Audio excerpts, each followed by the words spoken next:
감독님하고 배우분들 오셨으면 바로 입장하시면 되겠습니다. 우레와 같은 박수 부탁드리겠습니다.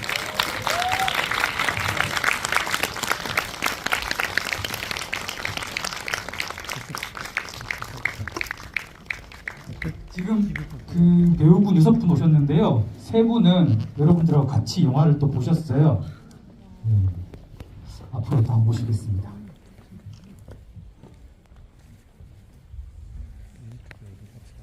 저희가 행사니까 마스크를 벗고 진행을 하겠습니다.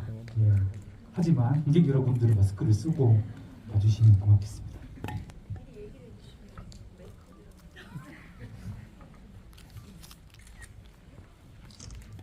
메이크업 안 해도 예쁘십니다. 오늘 그 유태 배우와 함께 독립영화 보기 처음 보셔가지고 인디스페이스에 처음 오신 분도 계실 거라고 생각하는데요. 잠시 인디스페이스 소개를 드리면, 인디스페이스는 한국 독립영화만 상영하는 공간이에요. 2007년도에 처음 문을 열었고, 영화관을 하려면 여기 지금 이렇게 보시는 것 같은 부동산이 필요합니다. 근데 저희는 돈이 없어요. 비영리 영화관이기 때문에 서울 시내 영화관들을 임대하면서 전전하면서 지금까지 이제 4군데째 영화관 옮겨 다니면서 영업을 하고 있고요.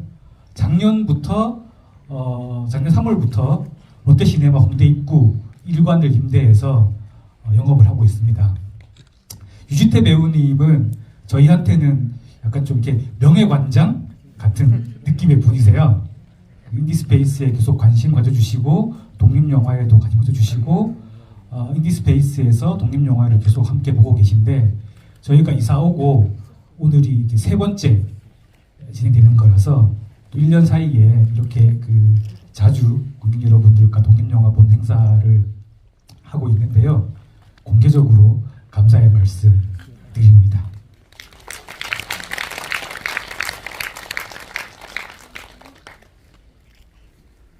오늘 인디토크 너무 많은 분들 오셨기 때문에 관객 여러분들 질문보다는 우리끼리 이야기를 할 수도 있는데요. 혹시 그렇더라도 양해해 주시고요. 저도 이제 오랜만에 뵙는 분들이라 궁금한 게 많습니다. 바로 시작하도록 하겠습니다. 오늘 무려 6분 나오셨는데요.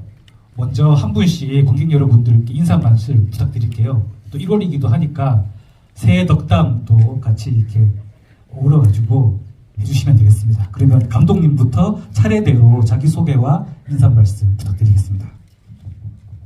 네, 안녕하세요. 희수 연출한 감정원이라고 합니다. 새해 복 많이 받으세요.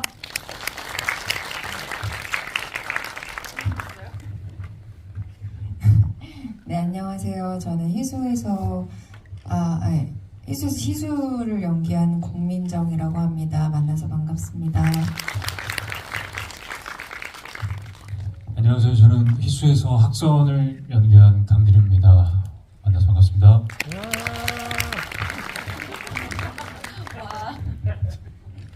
네, 안녕하세요. 중년 여인 역할 안민영입니다. 새해 덕담을 하라고 하셨는데 토끼처럼 깡총깡총 네, 좋은 일들로 즐겁게 뛰는 해가 됐으면 좋겠습니다. 네, 감사합니다. 네, 안녕하세요. 희수에서 무정출연으로 윤과장 역할을 맡은 임호준이라고 합니다. 반갑습니다. 네, 안녕하세요. 희수의 선배 언니 역할을 맡은 김현정입니다. 반갑습니다. 제가 옆에 계신 감정원 감독님은 대구에 내려갔을 때 대구에서 하는 독립영화 행사나 관련 일이 있을 때만 주로 이렇게 뵙고 일을 상의하던 사이였는데, 이렇게 감독님으로 모시고 감독과의 대화를 하고 있으니까 뭔가 이렇게 새롭고 기분이 좋고 떨립니다. 첫 번째 질문은 아까 이제 이렇게 배우님이 나오셔가지고 감독님과 어떤 인연이 있었는지 잠시 말씀해 주셨는데요. 이게 함께 작업하신 영화가 2013년도에 작업한 영화예요.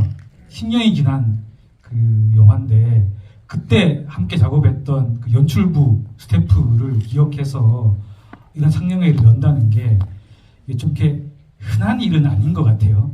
그렇게 많은 스태프들을 만나고 했을 텐데 그래서 어떤 인연이셨길래 그 배우님이 이런 자리까지 하셨는지 제가 이걸 좀 이렇게 오늘은 감정학 감독님 입으로 한번 들어보고 싶습니다.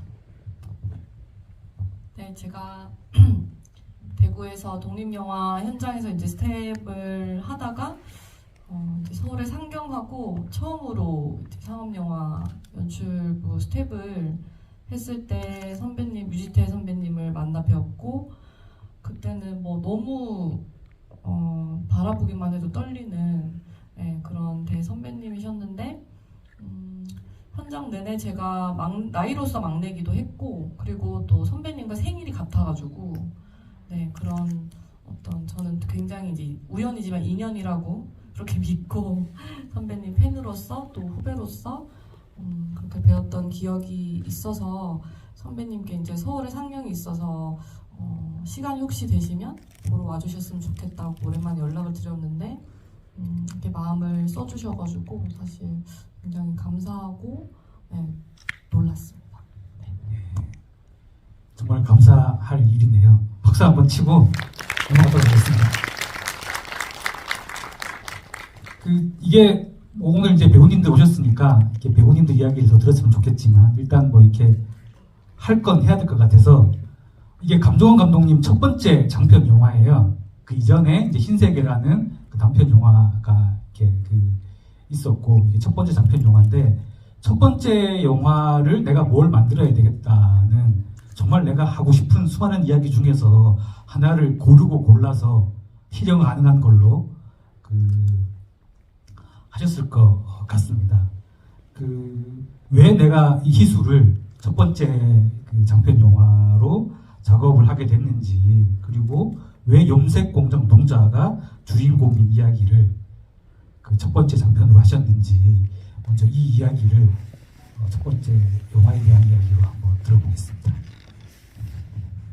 제가 서울에서 이제 작업을 하고 다시 고향으로 내려갔어요. 제가 대구가 고향이고 그 고향에 다시 돌아와서 공간들을 한번 천천히 살펴봤습니다. 여기 지역에서 어떤 공간들이 있고 어떤 이야기들이 지금 벌어지고 있는지 그런 생각들을 많이 할 때였고 그리고 영화 제목이기도 한 희수는 실제 저희 가장 친한 친구의 이름에서 따왔는데 그 친구와 어떤 우리가 지금 하고 있는 노동이나 어떻게 살아야 하는지 이런 이야기들을 많이 나누고 있을 때쯤이었고요.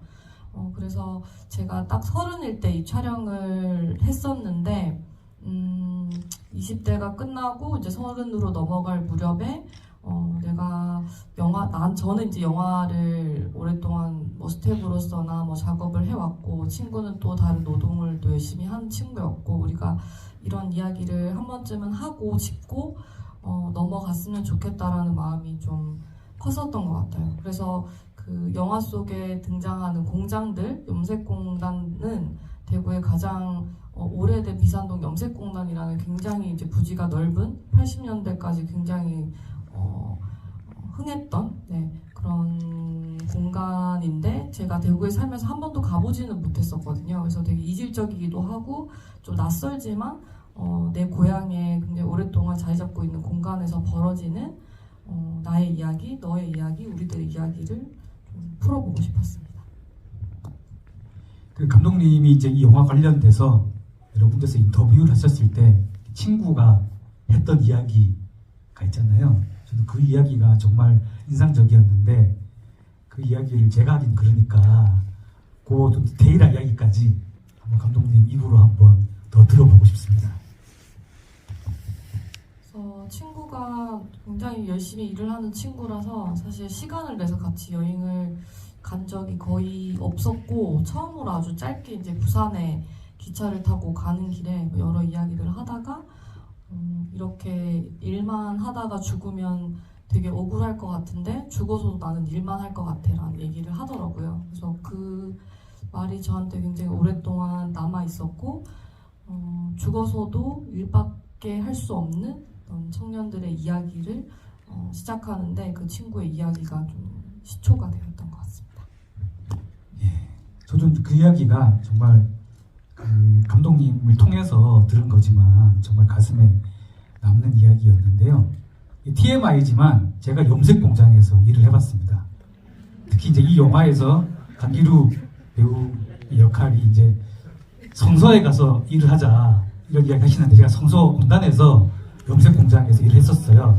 그리고 저는 거기 있다가 비산동으로 이렇게 가서 일을 하려고 그랬는데 그 공장이 너무 크고 사람이 너무 많고 너무 압도적이라서 제가 못 버티고 공장을 이제 그만뒀던 이렇게 젊은 시절의 기억이 있어요. 근데 이 염색공장이라는 게 뭐 다 대부분 그렇지만 24시간 공장이 돌아갑니다. 그리고 주 야간 2교대로 근무를 해요. 그래서 출근을 하면 내가 이제 일을 시작하는 게 아니라 앞서 일했던 분이 이제 하던 일을 인수인계 받아서 계속 이제 일을 하게 되고 또 이제 내가 이제 이렇게 퇴근할 때쯤 돼서 일을 마무리하는 게 아니라 그래도 계속 이제 기계를 돌리고 이제 교대자가 오면 인수인계를 하고 퇴근을 하는 이제 그런 일을 해요. 그러니까 이제 2교대니까 하루에 12시간씩 일을 해야 되는 거고 공장에 따라서는 낮 근무는 9시간, 밤 근무는 13시간 이렇게 일을 하니까 실제로 염색 공장에서 일을 하면 그 출퇴근하는 시간이 공단이 머니까 뭐 이렇게 출근 1시간, 뭐 퇴근 1시간 잡으면 그 기본적으로 14시간을 공장에 가서 일하고 출퇴근하는 시간을 보내게 되고 남은 10시간을 잠을 몇 시간 자느냐 따라 가지고 개인 생활을 하게 되는 거예요. 그러니까 실제로 이제 이 감독님의 친구분이 했던 이야기는 엄살이라거나 어떤 레토릭이 아니라 사실인 거죠. 내 모든 그 생활을 공장의 기계가 돌아가는 그 순간에 업무에 맞춰야 되는 일이라서 그만큼 더 염색공장이라는 공간에서 좀 절실하게 그런 게 이렇게 느껴지지 않았나. 사실 이런 GV에서 이런 이야기는 저만 할 수 있는 게 아닌가. 예. 제가 그래서 좀 준비를 했어요. 이런 멘트를. 그렇습니다. TMI지만 실제로 이제 그렇다. 내 이야기 하다가 까먹었네요. 다음 이야기를.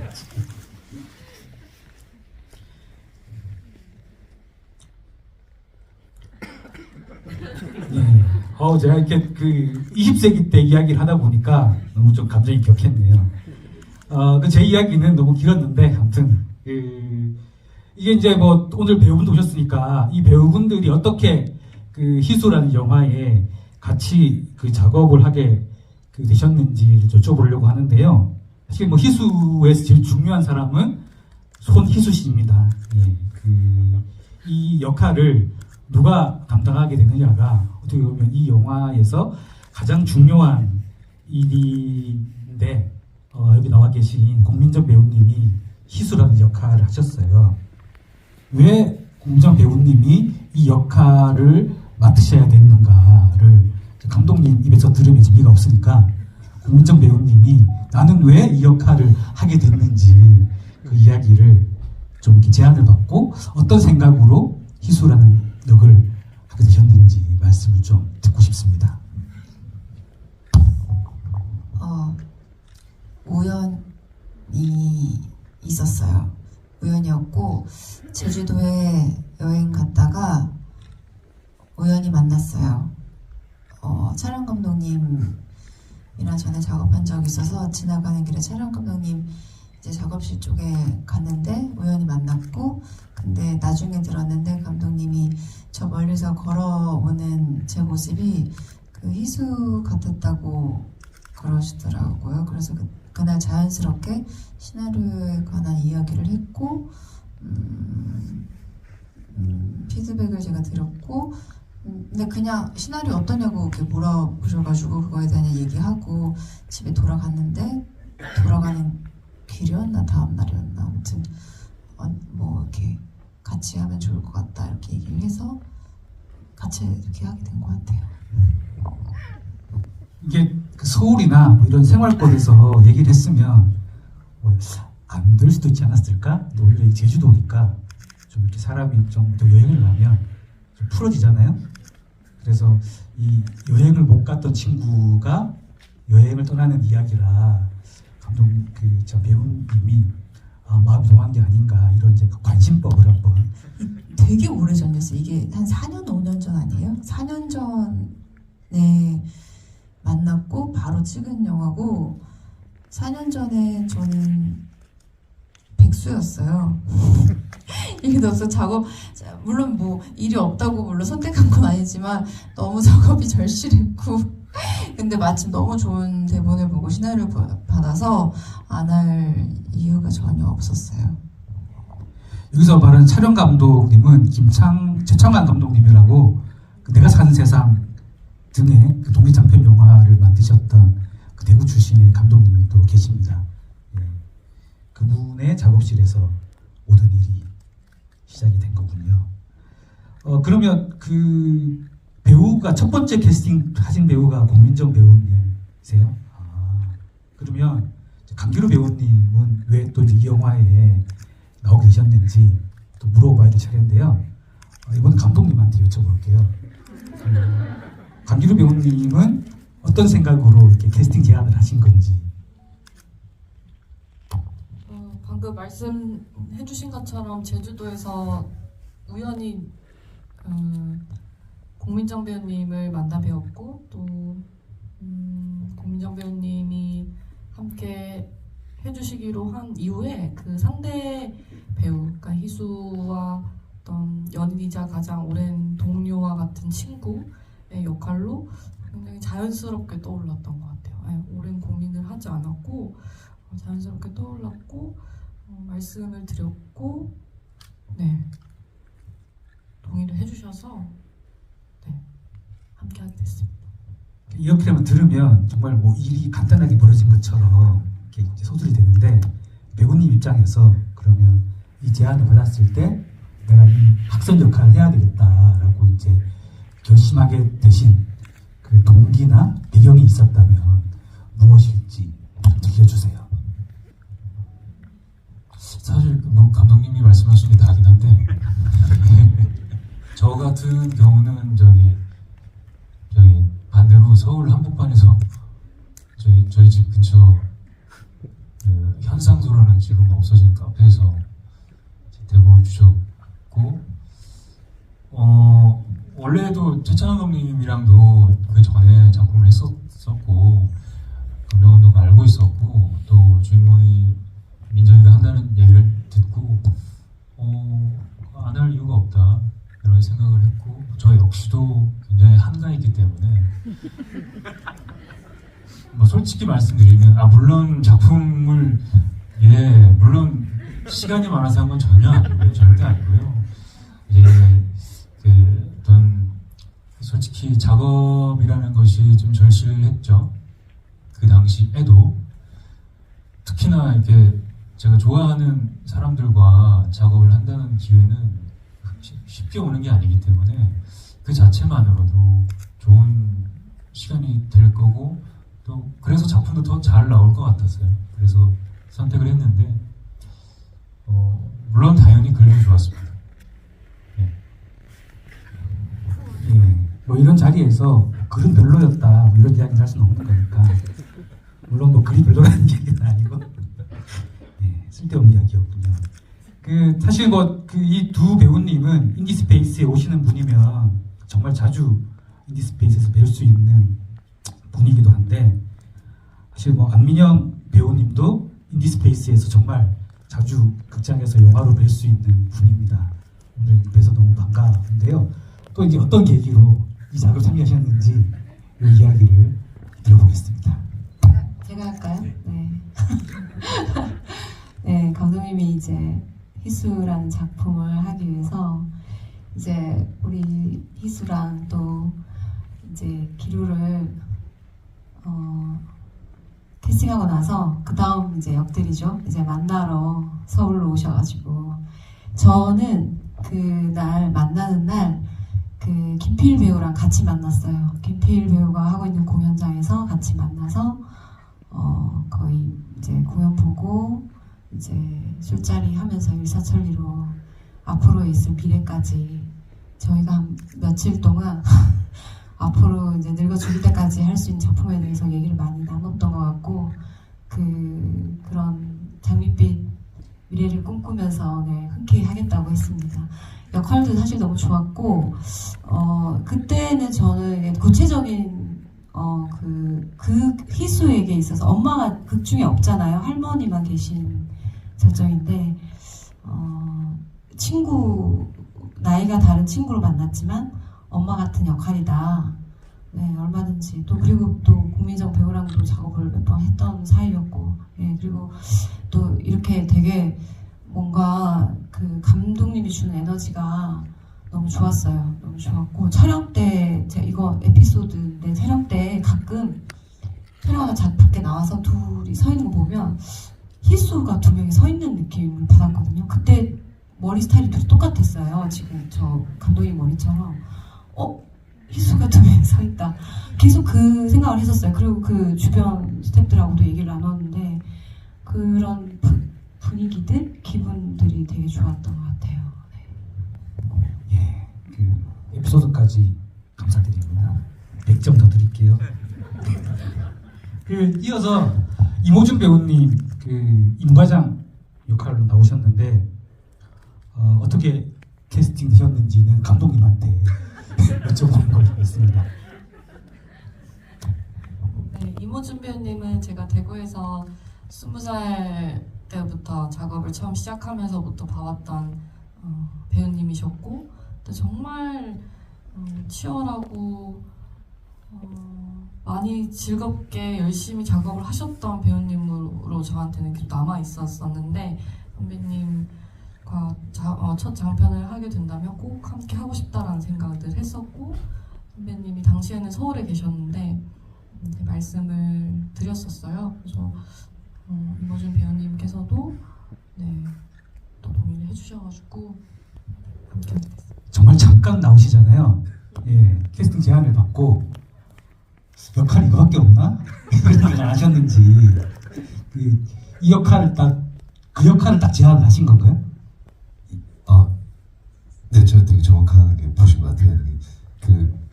처음 일단 역할 제안은 임과장 역할로 제안을 하셨고 사실 솔직히 말씀드려서 횟집 사장 김필 선배님이 하셨던 횟집 사장님 역할에 탐이 났었어요. 그래서 제가 감독님한테 조심스럽게 혹시 이 역할 캐스팅 하셨냐, 그러니까 했다라고 하셔가지고 그래서 제가 그럼 감독님 혹시 괜찮으시면 다음에 차기작 때 좀 조연준의 역할로 한번 생각해 주신다는 약속을 해주시면 제가 흔쾌히 하겠습니다. 이렇게 제가 거래를 제안을 했습니다. 감독님께서 또 그래서 감독님께서 또 흔쾌히 그렇게 하겠다라고 하셨는데 사실 저는 그냥 농담 반 진담 반으로 그렇게 말씀을 드렸었는데 그 이후로 그 대구 단편 영화제에서 또 상국장으로 또 일을 하셨거든요. 감정원 감독님께서. 그때 정말 제 개인적으로 저한테 많은 여러 가지 또 배우로서 활동하는 데 있어서 정말 도움이 될 수 있는 여러 가지 기회들을 많이 또 주셨고 그래서 저한테는 은인 같은 존재입니다.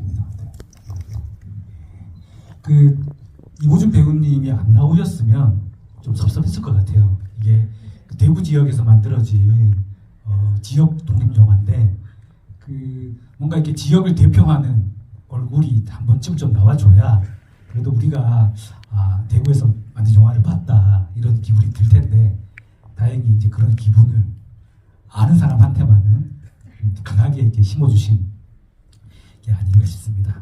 제일 마지막으로 김현정 배우님께 캐스팅 뒷이야기를 여쭤보겠습니다. 저는 같이 작업을 했었던 분의 소개로 감독님을 만났었고요. 그리고 서울에서 카페에서 시나리오 이야기를 했는데 실은 저의 아빠가 아직까지 섬유공장에서 일을 하고 계세요. 그래서 보면서 아빠 생각이 좀 많이 났고, 그리고 일을 하면서 좀 많이 스스로가 일의 무게감에 대해 많이 둔감해져 있는 상황이시거든요, 아빠는요. 그런 모습이 희수랑도 많이 닮아 보였었어요. 그래서 정말 하고 싶었는데 너무 좋은 시나리오를 또 보여주셔서, 하면서도 저희 집 근처에서 촬영을 했었거든요. 하면서도 좀 울컥울컥했어요. 아빠가 일하는 모습들은 이런 모습이겠구나 생각이 들고, 섬유공장 안이 60도 정도 온도가 올라가거든요. 한여름에 대구는 더운데 대구보다 더 더운 곳에서 일을 하고 계세요. 근데 그런 게 아빠한테는 정말 삶이 돼버려서, 희수도 또 그러한 상황인 거잖아요. 그래서 좀 많이 울컥했었던 개인적으로 그런 시나리오입니다. 저도 이렇게 그 옛날 이야기지만 제일 처음에 공장에 들어가서 이렇게 뵀던 그 남자 그 일하시는 분들, 여기서 일하시는 분들 이렇게 뵈면서 이런 공장에서 일을 하면 나머지 시간은 뭘 하고 살 수 있을까? 이런 생각들을 너무 많이 했던 기억이 있어서 이 영화 이야기가 김현정 배우님 이야기처럼 그 오히려 좀 더 이렇게 좀 뜨겁게 좀 이렇게 다가왔던 것 같습니다. 저도 이제 그 배우님들이 어떻게 이 영화에 이렇게 그 참여한 이야기를 들었는데, 저도 이 영화 시나리오를 제일 처음 봤던 게 2018년 여름쯤이었어요. 제가 그 지역 영화 제작 지원 사업이라는 이제 심사를 하게 됐는데, 그때 이제 감독님 시나리오를 보게 됐고, 제가 봤던 이제 시나리오는 뭐 타이프라이터로 이렇게 뭐 컴퓨터로 쳐가지고 이렇게 인쇄된 그 시나리오가 아니고, 종이에 한 장 한 장 이렇게 글씨로 써서 만든 시나리오 초고 영화를 그 처음 이제 받고, 그때 제작 지원을 받은 거죠. 예, 그리고 이제 2019년도에 아마 촬영이 돼서 2021년도 전주국제영화제 때 첫 상영을 하고, 이제 작년 12월 15일에 개봉을 한 이런 그 시간을 거쳐서 한 4년 넘는 시간 동안 이 작업이 진행이 된 것 같습니다. 근데 이제 영화를 보시면 이 영화가 이렇게 평범한 영화는 아니잖아요. 그 영화가 관객들한테는 정말 좀 이렇게 낯설고 불편한 영화예요. 이렇게 인물이 어떤 상황에 처해 있는지를 뭐 친절하게 설명을 하지도 않고, 그 배경도 없고, 또 인물들이 또 말을 또 많이 하지 않아서 인물들의 대화로 이렇게 뭔가를 이렇게 그 추정하고 이해하기에도 정보량이 부족하고, 심지어 이제 영화가 이렇게 두 개의 공간과 시간을 왔다 갔다 하면서 전개가 되기 때문에 이 영화를 어떻게 이해해야 되지? 좀 이렇게 많이 어려운 영화인 것 같습니다. 감독님한테 여쭤봐야 될 것 같은데, 왜 첫 번째 영화를 이런 형식으로 꼭 작업을 해야 되겠다라고 생각을 하신 건지, 뭐 이렇게 하나하나 설명을 듣기에는 시간이 이렇게 없으니까 내가 첫 번째 영화를 이런 형식의 영화를 만들어야 되겠다라고 이제 생각하시게 된 그 이유가 있다면, 그거 정도는 좀 이렇게 친절하게 설명을 좀 해주세요. 사실 저도 제가 이럴 줄을 몰랐는데요. 떠오르는 대로 쓰다 보니까, 이게 제가 당시 일을 하고 있었고 늘 퇴근하면은 1시간씩 자주 가는 가게 들려서 이제 그 다이어리처럼 수기로 1시간씩 이제 작업을 했었고, 어떤 형식에 대한 고민이 우선이 되진 않았던 것 같아요. 근데 이제 희수가 이제 열심히 일을 하는 희수가 죽어서도 일을 하는 모습, 그리고 마지막에 정말 희수를 떠나보내는 순간, 이렇게만 정해두고 그 공간이나 시간들을 어떤 배치도 어떤 희수의 마음에 따라서 그렇게 설정을 하다 보니까 저한테는 자연스럽게 그렇게 진행이 되었는데, 영화를 보시고 많이 어렵고 불친절하다라는 얘기를 많이 들었는데 네, 그랬던 것 같아요.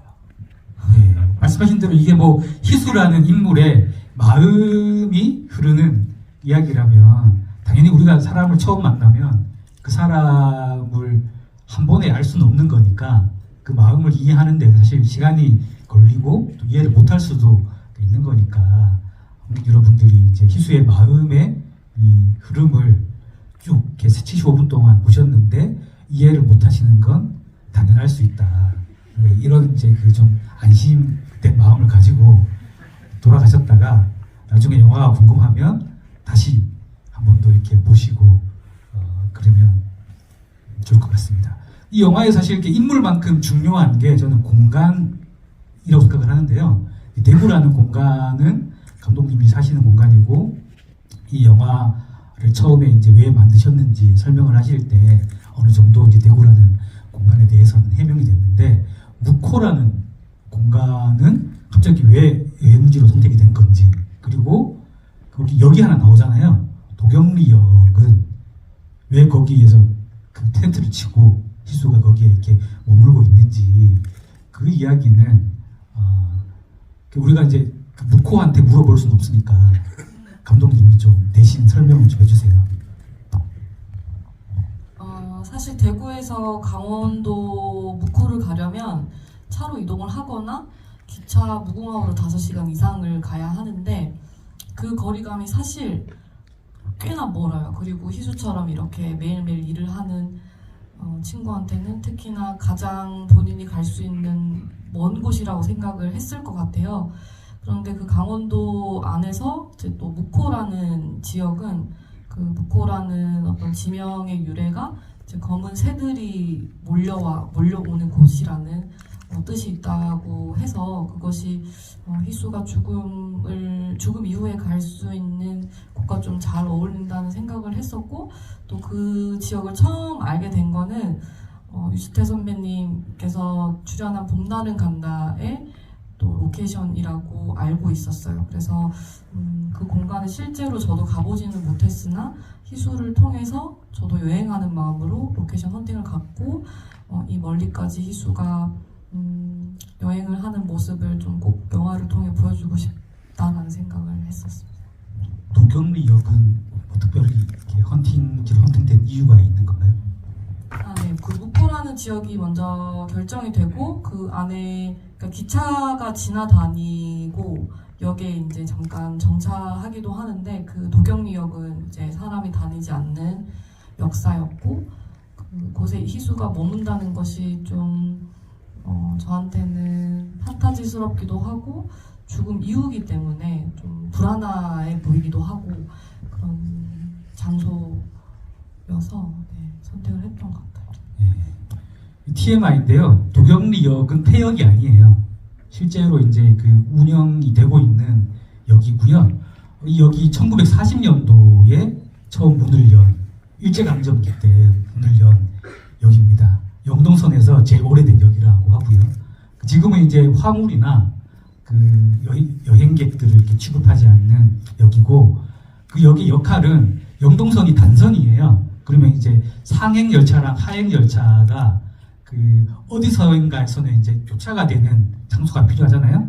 그런 역을 이제 신호장역이라고 하는데 그런 기능을 하는 역이에요. 그래서 사람이나 화물은 내리지 않지만 기차는 잠시 정차를 해서 지나가는 기차가 간 다음에 이제 이렇게 다시 이제 출발을 하는 그런 역이에요. 근데 이 영화에서 감독님이 이제 방금 이렇게 그 희수가 그 죽은 이유다라고 말씀하셨는데 어떻게 보면 이제 희수가 영화에서 그 공장에서 여행을 가고 싶었는데 그 저쪽으로 이렇게 못 가고 잠시 이곳에 들렀다가 그 가는 곳이 그 도경리역이었다면 그 정차는 하지만 누구도 내릴 수 없는 그 역이라면 정말 잘 어울리는 그 캐스팅이 아니었나 싶어서 저도 이렇게 오늘 이 행사를 진행하기 위해서 뒤져보다가 알게 된 거지만 이렇게 이야기를 뜯어서 끼워 맞추면 굉장히 폼나는 이야기가 만들어질 수 있구나 그런 생각을 했습니다. 괜찮죠?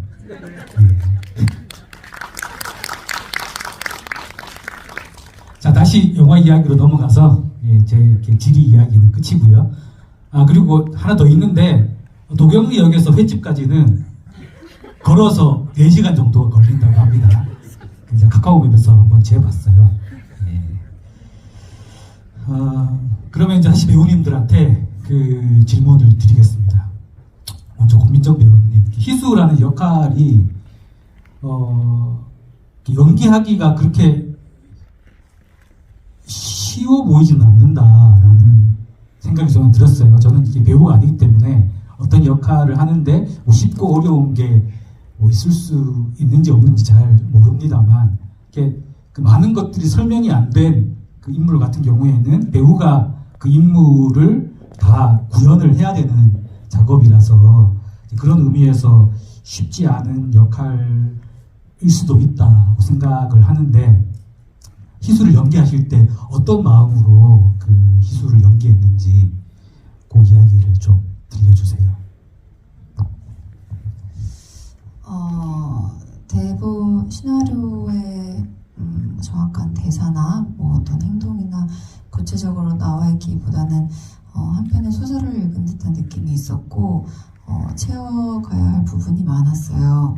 근데 처음 봤었을 때 어떤 인물이겠구나라고 느껴지는 감상은 있었어요. 그래서 그거를 이제 감독님하고 여러 차례 얘기를 했고, 친구분의 이야기이기도 하지만 완전 친구의 사실에 기반한 영화는 아니었기에 어떤 인물이었는지 이렇게 전사도 같이 얘기를 해보고 그러면서 좀 쌓아갔던 것 같아요. 근데 그러다 보니 또 제가 채워가다 보니 저와 또 닮은 부분을 찾았어야 됐고, 저와 맞닿아 있는 부분을, 저점들을 찾아서 좀 마음으로 많이 다가가려고 했던 영화 같아요.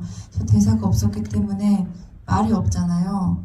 그래서 마음으로 대사를 했던 그런 작업이 아니었나. 좀 마음을 많이 썼던 작업 같아요. 저는 그 희수 영화를 보면서, 보통 영화를 보면 인물이 정면이 나오잖아요. 희수는 뒷모습이 정말 많이 나와요. 걸어가는 장면도 그 뒷모습이 나오다가 뭐 돌아본다든가 아니면 이제 옆모습이 나온다든가, 그래서 사실 이렇게 뭐 우리가 이렇게 앞모습이면 그 익숙한 이렇게 연기나 표정이나 이런 게 나올 텐데, 뒷모습은 뭐 눈, 코, 입이 없으니까 뒤통수로 연기를 한다는 건 정말 쉬운 일이 아닌 것 같다는 생각을 했습니다. 그래서 배우님은 이 뒤통수 연기는 어떤 게 하셨는지, 그 뒷모습 연기는 어떻게 하셨는지가 궁금하더라고요. 뒤통수 연기는 따로 있는 건 아니고, 제가 그냥 희수로 살고 있으면 그 뒤에서 찍든 옆에서 찍든 아래에서 찍든 희수가 찍히는 거기 때문에 네, 그렇다고 생각합니다. 박수가 나오는 걸 보니 의문의 현답이었네. 제가 다 이렇게 그런 쓸데없는 질문을 했기 때문에 이런 좋은 답변을 드릴 수 있는 것 같습니다. 나머지 이제 배우님들은 어떻게 보면 이제 희수와 관계된 인물들인 거잖아요. 김현정 배우님은 대구, 김현정 배우님이랑 이모준 배우님은 대구 염색공장에서 희수를 만나서 직간접적으로 관계를 맺는 역할이고, 안민정 배우님이랑 그 감기루 배우님이 맡은 역할은 그 묵호, 아니다, 감기루 배우님도 대구에서 만나는 역할이군요. 제가 김필 배우님이 계신지 알고 여기 질문을 막 적어놨어서 헷갈려서 그랬는데, 그 안민정 배우님은 묵호에서 그 희수를 만난 중년 여인을 이제 연기하셨는데, 그렇다면 이제 이 배우분들에게 중요한 건 그 희수와 내가 맡은 역할의 이렇게 관계를 어떤 이미지로 상상을 하셨는지가 좀 이렇게 중요할 것 같아요. 그래서 배우분들께는 내가 연기한 인물이 희수와 어떤 관계를 맺는 인물이다라고 생각을 하고 연기를 하셨는지를 좀 여쭤보고 싶어요. 제일 먼저 함께 공장에서 일을 하는 선배 언니 역할을 맡으신 김현정 배우님께 이야기를 들어보겠습니다. 저는 시나리오 보면서 제일 많이 생각이 났던 게 이 희수랑 선배 언니와의 관계는 저희 엄마와 아빠의 관계라고 생각을 하거든요. 그러니까 아빠가 굉장히 피곤해하시고 다쳐서 오시고 수술도 많이 하시고 뭐 뜨거운 물에 데이는 거는 부지기수거든요. 근데 굉장히 그거에 대해서 전혀 아무런 생각을 안 하세요. 그러니까 그걸 너무 당연하다고 생각을 하시는 것 같아요. 나는 이 직업을 가지고 있기 때문에 이건 당연하고 여행을 못 가는 것도 당연하고 가족이 여행을 가도 하루만 지나면은 좀 안절부절 하시는 모습이 있거든요. 그러니까 그런 모습 보면서 엄마가 굉장히 많이 걱정을 하고 염려를 하고 했던 모습을 저는 좀 많이 투영을 한 것 같아요. 제가 개인적으로 희수를 봤을 때, 선배 언니가 희수를 봤을 때 어떤 염려되는 부분에 대해서 저희 엄마의 마음에 약간의 접점이 있었던 것 같고, 그리고 그럼에도 불구하고 저도 결국에는 공장을 그만두지 못하는 사람이거든요. 그 길에 계속 서 있는 사람이기 때문에 안쓰러운 마음이 가장 큰 베이스로 깔려서 희수를 바라보게 된 것 같아요. 제 자신이. 네. 그 이모준 배우님은 실제로 영화에서는 희수랑 붙는 장면이 없으신 거잖아요. 그럼에도 불구하고 희수가 일하는 공간에 그 무서운 표정의 그 과장님이신데, 그 과장님은 희수 혹은 희수로 대표되는 그 사람들하고는 어떤 그 관계를 맺는 인물이라고 생각하시는 고 연기하셨나요? 저 솔직히 그 관계적인 부분에서 되게 많이 생각을 많이 해서 연기를 준비하는 편인데, 이 역할에서는 희수와의 관계를 중요하게는 생각하지 않았고요. 어떻게 보면 그냥 일반적인 직장의 상사와 후임의 어떤 그러니까 직원의 어떤 그런 관계라고 생각했었고, 다만 이 역할이 이 영화에서 어떤 작용을 하는지에 대해서 좀 고민을 했었는데, 딱 정말 정확하게 그 임 과장의 유일한 대사 중에 하나가 그 강기루 배우님한테 야, 너 거기서 왜? 어서 네 자리로 돌아가.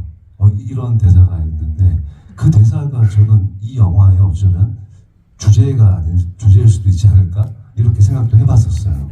뭔가 희수나 희수나 기루 씨가 맡은 역할의 인물이 그런 자기 자리를 뭔가 어떤 이유에서든 찾아가지 못하는 어떤 그런 지점들에 대한 어떤 역할을 하고 있지 않나, 영향을 주고 있지 않나 라고 생각을 했었고, 그 대사 때문에 연기를 하게 된 것 같습니다. 네, 배우님 말씀이 맞는 말씀 같아요. 사실 이 영화가 제목이 희수고 그 주인공으로 희수가 나오지만 희수가 주인공인 세상은 아닌 거잖아요. 희수는 공장에서 일을 하는 그냥 모모모한 사람 중에 이렇게 한 명이고, 그 공장에 이렇게 높으신 직책을 가진 분이라면 개별 노동자를 파악하고 있기보다는 익명으로 이렇게 파악하고 관계를 맺는 게 어떻게 보면 우리가 일상적으로 경험하는 일이었기 때문에 아마 이모준 배우님이 희수랑 이런 관계였을 것이다 라고 말씀하셨으면 오히려 이렇게 실망하지 않았을까. 실망을 하지 않게 하는 아주 좋은 답변을 해주셔가지고 영화를 이해하는 데 더 큰 도움이 된 것 같습니다. 그 안민정 배우님이 맡은 그 중년 여인 역할은 지금 이제 대구에서 공장에서 만난 인물들하고는 완전히 다른 관계를 맺는 역할인 것 같아요. 그 희수와 그 중년 여인은 어떤 관계라고 생각을 하시고 연기하셨는지. 네, 그죠. 저도 사실 고향이 대구인데 사투리 필요하냐, 그러니까 안 된다. 쓰지 말라고 하셨어요. 이제 아마 중년 여인이 뭔가 어떤 좀 우아함, 동조를 안 하시는 것 같아요. 아니, 그 기존의 엄마 이미지가 아닌 이렇게 화장도 좀 하고 이렇게 머리도 풀고 그래서 참 감사하게 생각하고 있는데, 저도 그 등연기를 해요. 처음 횟집에서 그 미팅할 때 이제 등으로 앉아 있고 대연남 묘령의 남자가 떠나죠. 그게 이제 그 묵호, 도경리 그리고 그 동담식당이 그 영혼이 마지막으로 거쳐가는 여행지라고 한다면 거기서 처음 만난 친구죠. 저는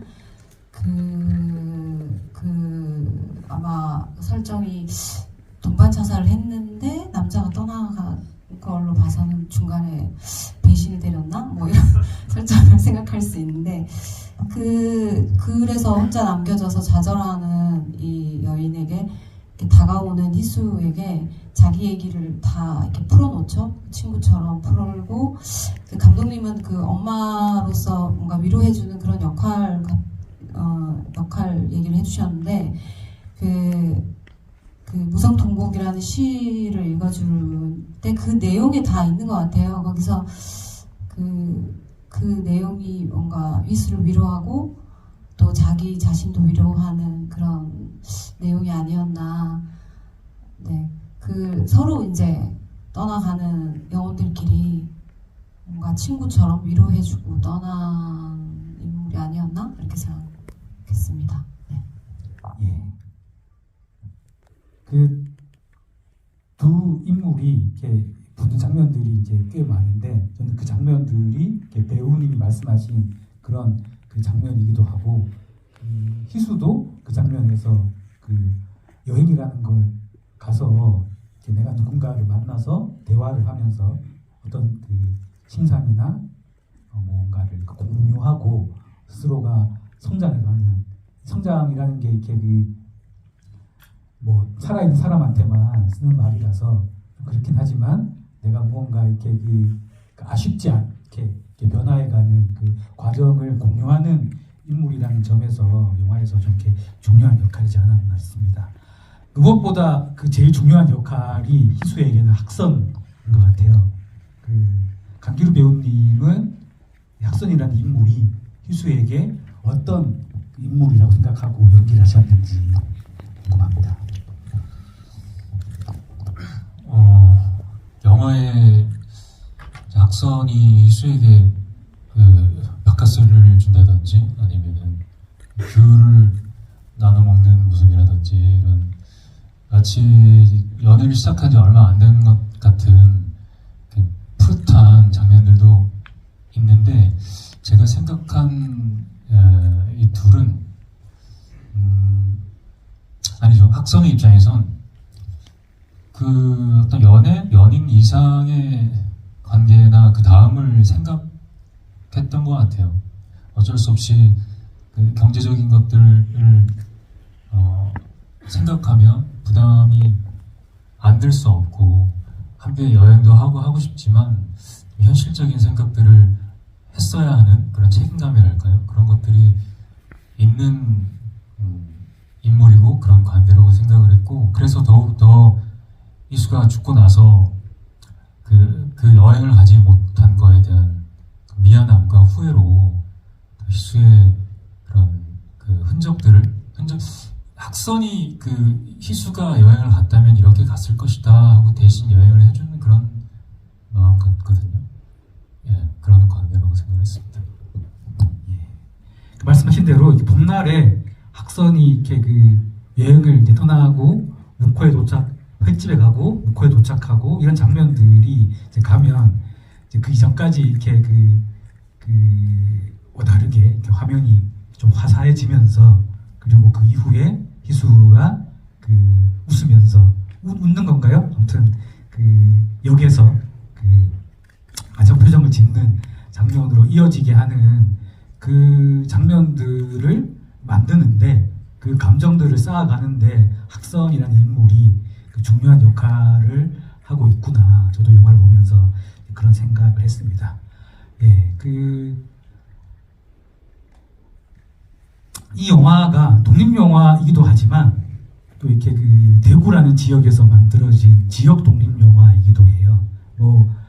영화를 보시는 분들의 입장에서는 이 영화가 산지가 어디인지가 무엇이 중요하겠냐. 영화를 보는 장소가 극장에서 영화를 보는 게 중요한 거지. 이게 이렇게 대구에서 만들어진 영화이든 서울에서 만들어진 영화이든 그게 이제 무슨 차이가 있겠냐 싶겠지만 또 이렇게 영화를 만드는 사람 입장에서는 또 이제 그렇지 않은 그 면들이 있습니다. 어떻게 보면 그 희수라는 영화에서 이렇게 보셨듯이 이 대구라는 지역에서 영화를 만들 수 있어야 그 염색공장에서 일하는 그 주인공이지 않은 노동자의 이야기를 그 영화로 이렇게 만들 수 있는 거잖아요. 이제 그런 의미에서 각각의 지역에서 영화를 만든다는 건 또 남다른 의미를 그 가지는 것 같아요. 그래서 그 오늘 이제 이 자리에서 좀 이렇게 지역 독립 영화에 대한 이야기를 마지막으로 좀 나누면서 그 대화를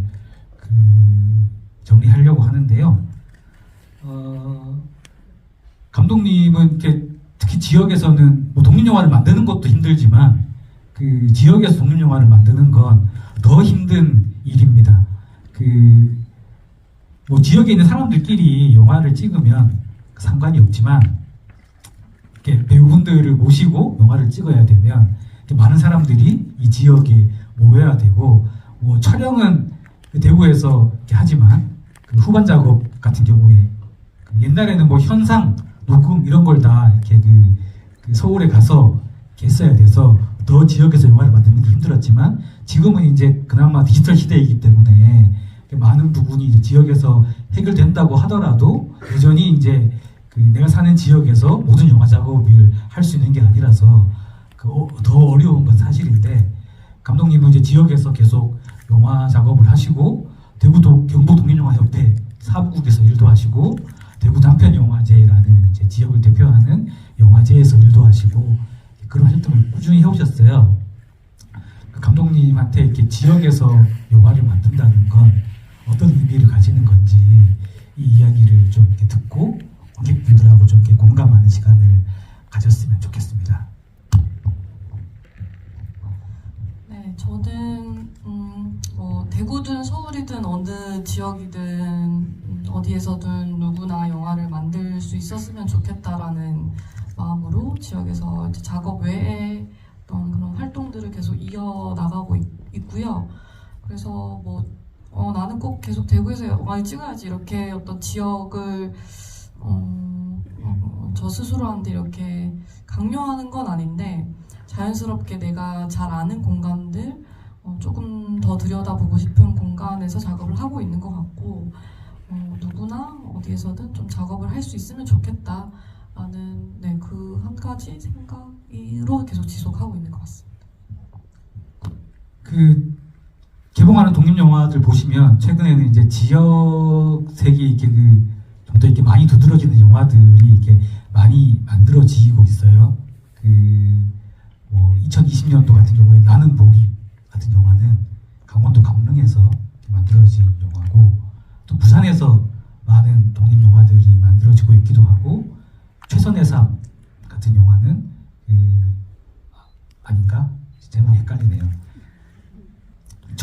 전주에서 만들어지는 독립 영화들도 있고 지역에서 이렇게 영화인들이 꼭 서울이 아니더라도 내가 살고 있는 터에서 나눌 수 있는 이야기들을 영화로 만들어서 작업을 하려고 하는 모습들이 있고 이제 그런 고민들을 많이 하고 있는데 관객 여러분들도 이제 영화를 이렇게 보실 때 그런 부분들을 좀 이렇게 찾아보시고 한번 이렇게 생각해 보시는 것도 독립 영화를 좀 더 이렇게 폭넓게 이해하고 알아가는 방법 중 하나가 될 수 있지 않을까 싶습니다. 그리고 이렇게 이 영화는 감독님이 직접 배급도 하고 계세요. 협동조합 컨티뉴이티라는 그 조합을 지역에 이렇게 영화인들하고 같이 이렇게 만들어서 하고 계신데 배급을 처음 해보시는 거고 이게 이제 작년 12월 15일에 개봉을 해서 이제 곧 개봉 한 달이 돼가고 있습니다. 직접 영화를 이렇게 제작도 하고 배급도 이렇게 하고 계신데 또 배급을 하는 입장에서 또 어떤 느낌이 드시는지도 좀 이렇게 궁금해요. 희수 작업이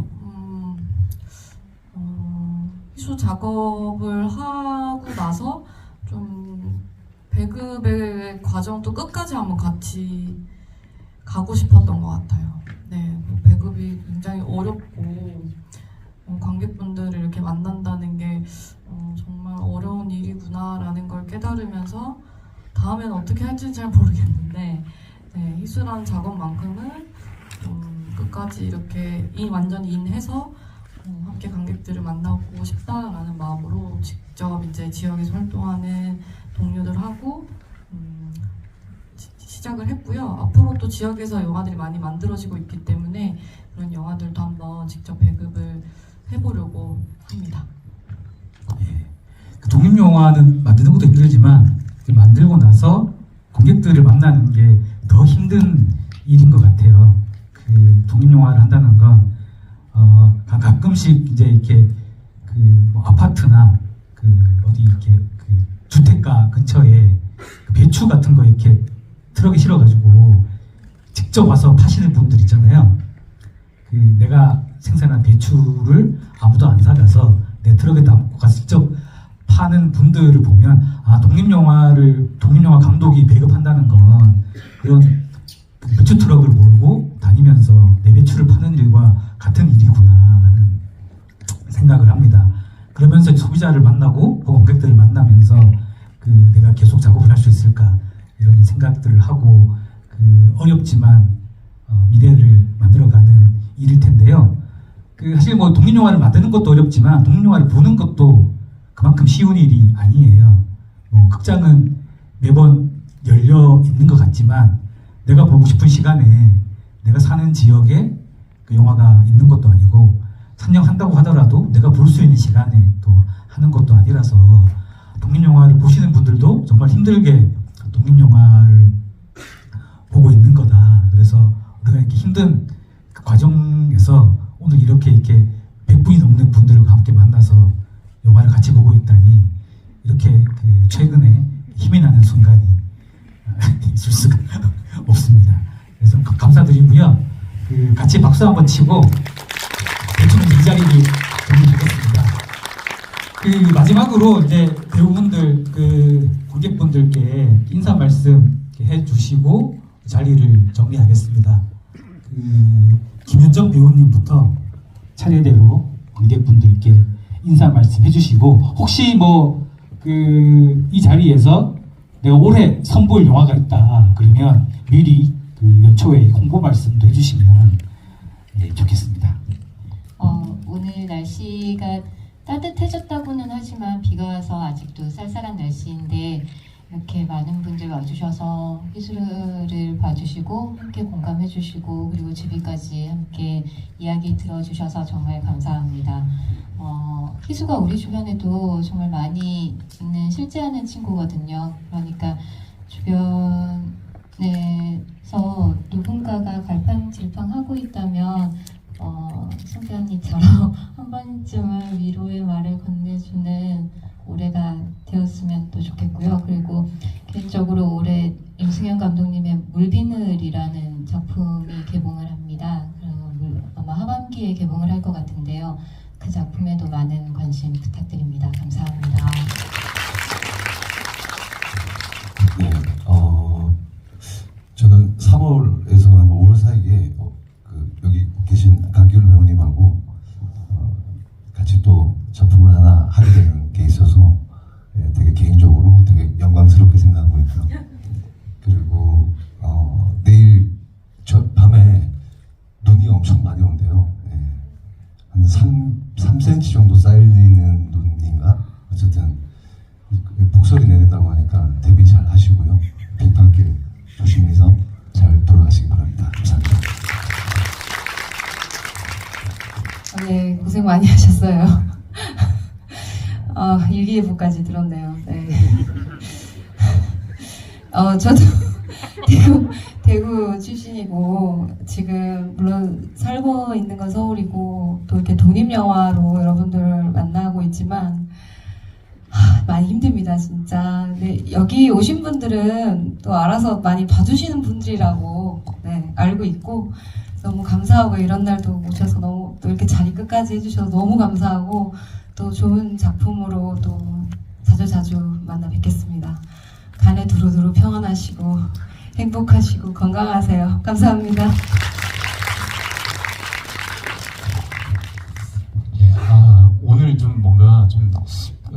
좀 뭔가 부끄럽다고 해야 될까요? 이게 왜 그러냐면 저도 영화를 이렇게 촬영들을 하고 이렇게 GV라는 거를 숱하게 많이 했었는데 대부분 아는 분들이 앉아 계시거든요.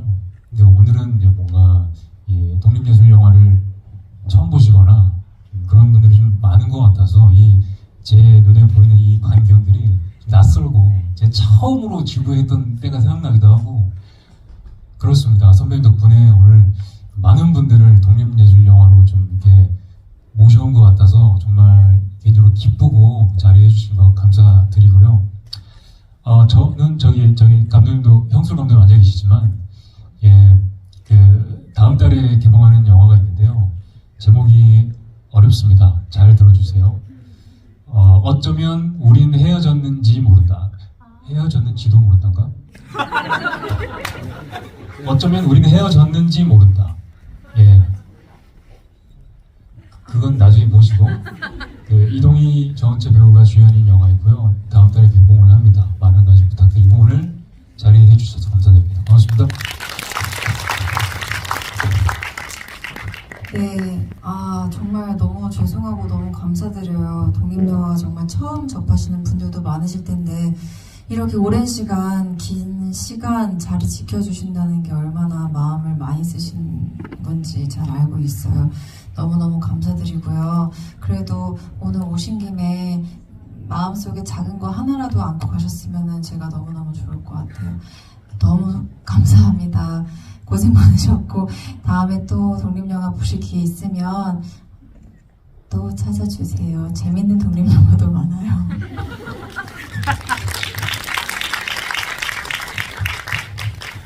네, 오늘 대구에서 기차 타고 서울 오는 길에 갑자기 그 희수가 공장에서 열심히 체조를 하는 장면이 떠올랐어요. 희수는 말이 많지는 않았지만 굉장히 본인 삶에 충실하고 열심히 살아가는 인물이었고 그런 인물이 이제 우리 곁을 떠나서 저 멀리 갔지만 실제로 본인 스스로 그리고 우리 곁에 이제 그런 친구들이 있으니까 주변을 잘 둘러보고 스스로에게도 좀 힘을 줄 수 있는 한 해가 되셨으면 좋겠습니다. 네, 오늘 만나 뵈어서 너무 감사드립니다. 예, 60대와 함께 독립영화 보기 8번째 행사 여기서 이렇게 마치겠습니다. 오늘 이제 영화 공짜로 보신 분들은 다음에 다른 독립영화 돈 내고 한번 보러 와주세요. 희수 말고도 좋은 영화들 많이 있고 이 자리에 오시면 항상 좋은 영화들 만나보실 수 있으니까요. 저희가 문 닫기 전에 꾸준히 찾아주시면 고맙겠습니다. 함께 해주셔서 감사드립니다.